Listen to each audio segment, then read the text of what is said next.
What he's able to do is a Hall of Fame track. He seems like he is a healthy player. And if I were any team other than the Mets or the Yankees, I would make sure I bid this up as far as I can go.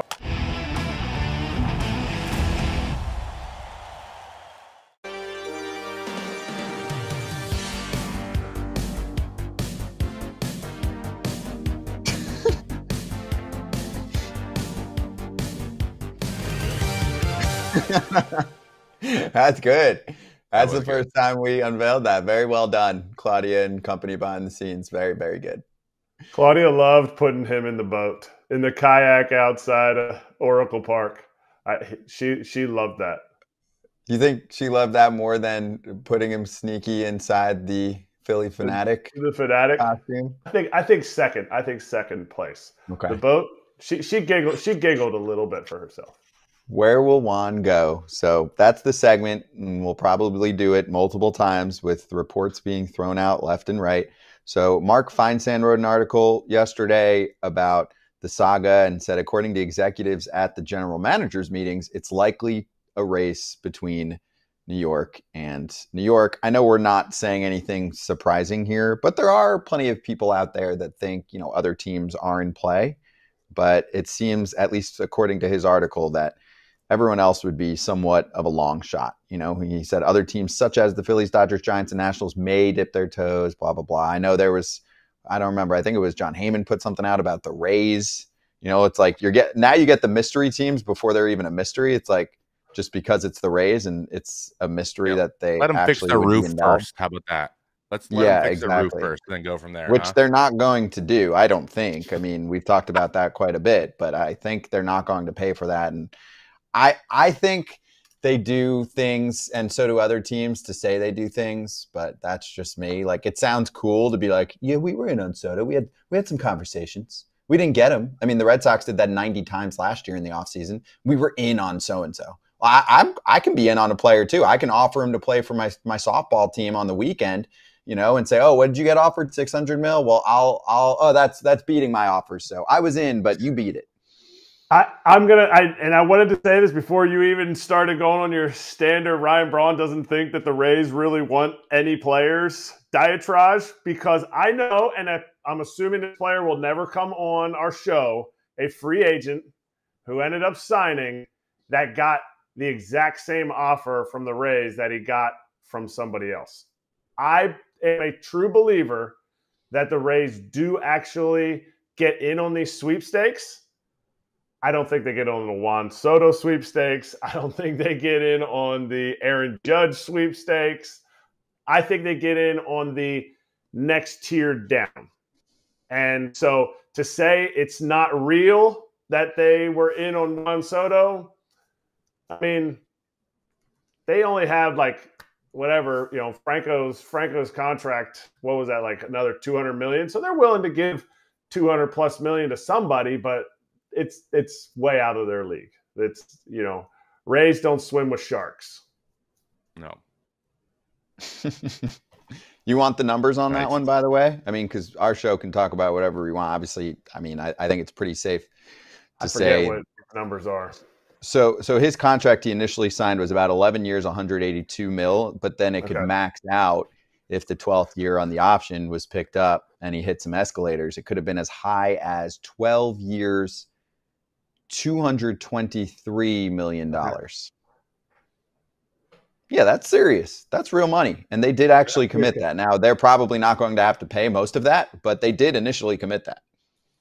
Yep. And I know for a fact they're willing to make $100 million offers. So has it happened yet? No, it hasn't come to fruition. You have to build that. And I think with Franco, I thought they were kind of building that, where they had like a guy like, oh, I want to come and play with this guy. I want to come and play on this team, because they're not just piecemealing it together with bullpen arms from the minor leagues who just throw a ball as hard as they can into a wall, and then that's how we win our games. Like, they have to build something sustainable to sit there and go, I'm willing to play for $125 million in Tampa. I'm willing to do this, because I want to play with these guys. That's how you build a team that these offers are actually coming true. Yeah. Like, who would not? Like, everybody should offer some kind of contract to Juan Soto. Brewers, do it. It's not a bad place to play. I want to make sure I'm clear there. Obviously, they don't have a home right now, but they're going to have a new one. I love Tampa, Trevor. They also have the no state income tax advantage, which certainly does help when you're making offers. Don't think that teams don't say, hey, this number actually means this compared to the one you're getting from, say, That's New a York or huge California. thing, guys. That's a huge thing. Can you explain how big it is? Like, how far do teams? I'm sure teams literally say, all right, here's our offer. And just so you know, factoring in X percent that you save on what we're offering, this is what it really is worth compared to your offer from California or New York. I'm just picking on those two states because their taxes are insane in state. Someone who played in New York and then immediately went and played in California, I know about both of those things.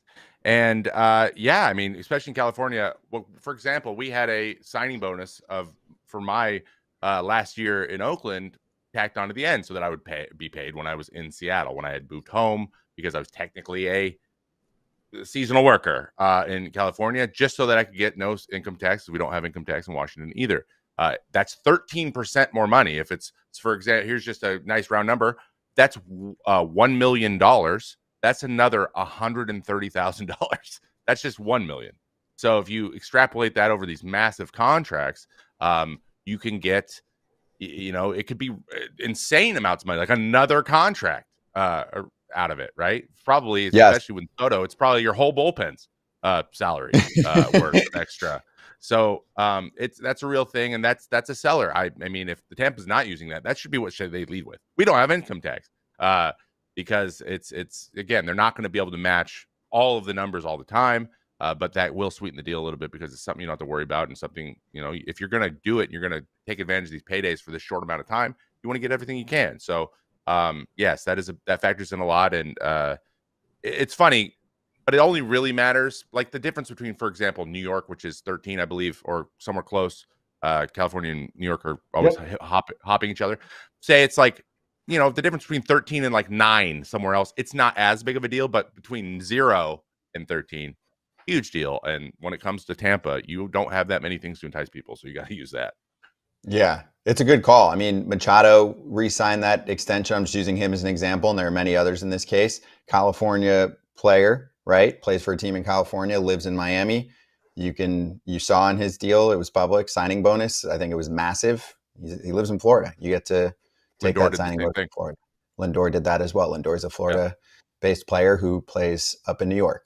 So, all right, final thoughts here, at least for now, based on Feinsand's report from you, Trevor, since you don't have maybe the pain of having to answer this every single day on our show. What are your initial thoughts on what will happen with Juan Soto? And do you think this is a race between the Yankees and the Mets, and he's just going to go to the highest bidder? Yes, I do believe he's a New York guy in like through and through. It's the vibe. First of all, he fits. The one interesting thing is I would always say Yankees, but for some reason, every quote we get from Hal Steinbrenner is just like, I imagine him just like wringing his hands, like, I don't know if we can do that. And Steve Cohen's like holding his checkbook as you ask him the question. So that's where the difference is for me. But I think that I think it's pretty clear. If Juan Soto could choose anywhere, he'd just be like, yeah, I'm gonna go back. I'm gonna go back to the Bronx because this is like my personality in a franchise. And it just makes sense. He's just like, you can become a legend, and that's where you do it. And he's already there, and he wants to be a legend. So I think that he would prefer to, but like, I just think that Steve Cohen he's a wild card, man. He's just a wild card, and they did their rebuild year and then went to the NLCS. So, but they need pitching. So it's going to be like, I don't know if they wait to figure out Soto and then make other decisions, or if they go get other decisions and let that affect Soto. That's going to be the thing, I think, that changes these dynamics really quickly. But I would say he's going to be a Yankee. That's my guess. Mm-hmm. We used unicorn too much last offseason with Shohei. Juan is essentially a unicorn. He is talking about he's a free agent today at 25 years old. That is a unicorn status. What he's able to do is a Hall of Fame track.